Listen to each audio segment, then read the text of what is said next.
예를 들어서 재개발을 매수하러 어느 지역 임장을 가요. 허름하고 아주 그냥 말 통명스럽게 하고 시크하시게 얘기하시는 터줏대감 할아버지 할머니 네. 뭐 이런 분들이 계신 부동산이 있고 네. 그 다음에 인테리어 굉장히 깨끗하고 약간 좀 젊고 아주 꼼꼼하게 잘 설명해 주시는 것 같은 그런 분들 예. 그런 그 여우 같은 사장님들 네. 이런 분들이 있어요. 네. 그러면 어떤 분을 더 선호하세요? 일단 매매 계약은 전자. 그러니까 그렇게 보기보다 이제 일단 재개발 재건축 사업지에 가면은 중개하시는 분이 두 갈래로 갈리는데요. 하나는 매매 전문, 하나는 임차 전문이에요. 아, 예, 그렇게 돼요? 예, 재개발은 좀 그렇거든요. 네네. 왜냐하면 재개발 재건축 투자는 법도 좀 알아야 되고 분양 자격 같은 것도 분석해야 될 수 있기 때문에 그런 쪽에 아예 모르시는 분들은 매매 계약을 할 수가 없어요. 네. 그래서 재개발 재건축 사업장에 가면 극명하게 날립니다. 예를 들어 물어보면 전 몰라요. 전 임차만 해요. 자, 거긴 일단 걸러야겠죠. 뭐 나중에 임차를 맞추기 위해선 뭐 네트워크를 쌓아야겠지만. 자, 그럼 요 매매하는 분인데 재개발 재건축을 잘 하시는 분이 있고 분양 자격을 네. 잘 모르시는 분이 있는데 대체적으로 어떠냐면 잘 모르시는 분들이 옛날부터 오래 해서 정비사업 재개발이라는 게 막 20년 30년 진행이 오다 보니까 옆에 있는 수년만의 박숟가락도 몇 개인지 알고 그런 걸 아시는 분. 하지만 법에 대한 지식은 없으신 분. 깔끔한 곳들은 어느 정도 공부를 하고 블로그도 하고 유튜브도 하면서 들어오신 분. 하지만 그 매물을 좀 좋은 매물을 이렇게 폭넓게 갖고 있진 않은 분. 근데 저는 추천을 드리는 게 여러분들이 공부를 하셔라. 그리고 계약을 여기서 하셔라. 왜냐하면 이렇게 좀 오래되신 분들이 좋은 물건들을 많이 갖고 있거든요. 그렇죠. 근데 이분들한테는 이게 물딱지예요, 아니에요? 이게 정상적인 아파트를 받을 수 있어요, 없어요에 대한 가이드라인을 받기에는 한계가 있거든요. 저도 비슷한 경험이 하나 있는데 진짜 터줏대감이고 정말 잘 아시는 원래부터 원물지 부동산 뭐 이렇게 얘기를 하잖아요. 네, 네. 그런 분인데 이 법률적인 부분으로 들어가면 뭉개는 거예요. 맞아요. 뭉개서 나중에 그거 했는데 이거 돼. 이래가지고 했는데 나중에 안 된 거예요. 저 그런 경험 한 번 있어요. 그러면 진짜 엄청 재산이 많이 손실을 보니까. 네. 그러려면 결국은 내가 알아야 돼요. 그래, 내가 알아야 돼. 그러니까 내가 어느 정도 알고 그런 중개사 가서 좋은 물건을 겟하는 게 가장 베스트죠. 그러면 현장에 딱 가서 제일 유념하게 둘러보시는 부분이 뭐예요? 저는 사실 그러니까 좋은 물건을 갖기 위해서 내가 싸게 갖기 위해서라고 물어보시는 거라고 하면 저는 정책을 많이 봐요. 재개발 재건축 모르시는 분들은 어려우실 텐데 예를 들면 투기과열지구에서 관리처분 인가가 나면 네. 관리처분 인가 난 거로부터 그 소유권 이전 등기할 때까지 매매 거래를 못 해요. 그렇죠. 그러면 이 기간이 한 7년 8년 되거든요. 네. 그러면 관리처분 직전에는 내가 그 조합원이에요. 내가 관리처분 전에 매도를 하지 않으면 7, 8년 동안 팔 수가 없는 거예요. 그러면 금매가 나오겠죠. 네네. 요 금매를 재작년에 한남 3구역에 저희 수강생분들이 많이 들어가셨어요. 요거 금매 잡아서. 작년에는 투기과열지구니까 강남 3구랑 용산이죠. 재작년에는 한남 3에서 나왔고요. 작년에는 마천 4에서 나왔고요. 이제 앞으로는 한남 2에서 나오겠죠. 요런 정책. 또 하나 말씀을 드리면 조합 설립 인가 전에는 급매물이 나올 수밖에 없어요. 무슨 물건이냐면 1인 다물건과 다물건 1세대. 뭐 그런 게 좀 있거든요. 근데 만약에 신속통합기획으로 선정된 곳에서 조합 설립 인가가 나면 토지거래 허가구역으로 묶여 있잖아요. 네네. 그럼 조합 설립 인가 나기 전에 뭐 1인 다물건 다물건 1세대에 있는 사람들은 팔아야 되거든요.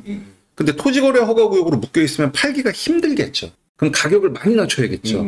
그러면 대박 물건을 내가 가져갈 수 있겠죠. 네. 저는 이런 식으로 접근해요. 그것도 알아야 하는 거겠네요. 그렇죠. 알아야죠. 알아야 하는데 그것들을 여러분들이 알기 위해서는 우리 흥부님의 노하우를 좀 배울 필요가 있겠네요. 그래서 제가 항상 그 말씀 드려요.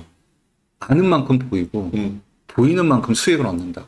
뭐든지 세상 공짜가 어디 있습니까? 그렇죠. 공짜가 없어요. 그러니까 저도 많이 얘기하는데 쉽게 돈을 버는 건 사기 외에는 없어요. 쉽게 벌어도 곧 잃어요. 해보니까. 네, 맞아요. 거의 사기가 많은 것 같고. 맞아요. 근데 이제 내가 시간을 들여서 노력을 하고 공부를 하다 보면은 그리고 항상 저는 시장의 중심에 있어라. 하락장이 됐던 상승장이 됐던 여러분들께서 시장의 중심에서 흐름을 보는 게 부동산 투자 한두 번 할 거면 할 필요 없지만 부동산 투자라는 건 평생 해야 되는 거거든요. 그렇죠.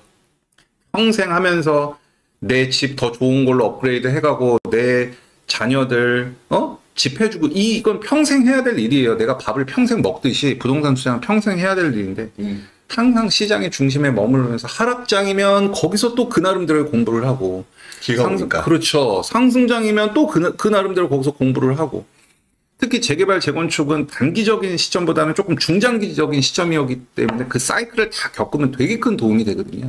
근데 사람들은 이제 장이 하락하고 그러면 보통 떠나죠.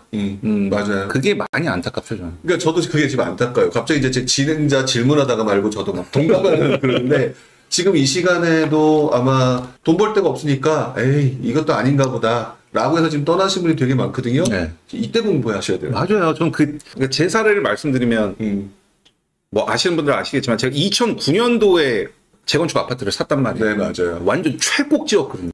그리고 나서 내리 하락했잖아요. 보통 사람들은 내가 사고 나서 제가 한 40% 떨어졌거든요. 제가 산 가격에서. 그게 제 전 재산이었는데 풀 대출 다 받아갖고. 그러면 보통 시장을 떠나게 돼 있는데 저는 물론 꼴보기 싫죠. 내가 물건 샀는데 40%가 떨어져 있는데 그걸 보기가 싫죠. 근데 맞아요. 저는 지금 제가 이 자리에 있고 이 정도 자산을 쌓을 수 있었던 가장 중요했던 포인트는 그 하락장에서 저는 공부를 했거든요. 제가 실제 사례로 얘기하는 것 중에 하나가 제가 요즘 들어서 최근에 얼마 전에 막 집값이 오르는 모습을 보일 때 조심해라 조심해라 아니 지금 들어갈 때 아니다라고 얘기한 게 그게 2009년 사례예요. 2009년의 사례란 말이에요. 왜냐면 2009년에 상반기 올랐잖아. 상반기 올랐으니까 그때 막 뒤에 연끌해서 들어왔다가 막 무너졌던 사람들이 2012년에 완전히 무너졌잖아요. 그게 저잖아요. 2009년도에 진짜 그 꼭지. 와, 제가 진짜 그거 살려고. 그래서 그때 무너졌던 사람들이 결국에는 지금까지 또는 그 이후에 계속 안 보다가 근데 제가 그때 열심히 꾸준히 해서 노력했던 사람들이 결국엔 나중에 그게 실력이 돼서 공부를 해서 나중에 그것들이 보상이 되더라라는 얘기를 여러 번 했는데 그 당사자시네요. 당사자. 네. 근데 이제 하락장이 막 오니까 그때 뭐를 투자할 수는 없었고 그때 맞아요. 제가 마음 먹은 건 뭐였냐면 제가 그때 그 고독주공을 샀을 때가 조합 설립인가 바로 다음이었어요. 근데 제가 풀대출을 그때는 어렸으니까 그때 뭐 2009년이니까 지금으로부터 거의 16년, 7년 전이니까 돈이 어디 있겠어요. 맞아요. 다 대출 끌어서 샀고 하락장을 내리맞으니까 진짜 너무 힘들었는데 그때 제가 생각했던 거 그러면 내가 이 정비 사업의 프로세스만이라도 좀 알자. 그래서 제가 그 고독주공 지금 입주를 했거든요. 그래서 조합 설립, 영양평가, 건축심의, 사업시행인가, 감정평가, 조합원 분양 신청, 시공사 선정, 관리처분, 이주, 멸실, 착공, 입주까지 개 하나 갖고 이 풀사이클을 다 겪었거든.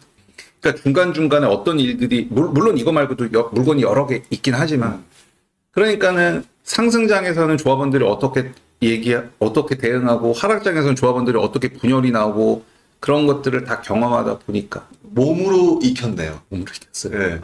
실전으로 익히면 이 프로세스를 잃어버릴 수가 없죠. 맞아요. 아마 여러분들은 공감하실지 모르겠지만 이게 그래서 실패가 나쁜 게 아니에요. 약간 실패를 하더라도 견딜 수 있거나 견뎌내게 되면 그것들이 실전이 되면서 그 이후에 또 다른 투자를 할 때 바로 그때 그 경험이 다른 투자할 때 플러스 알파 되지 않았어요? 맞아요. 네.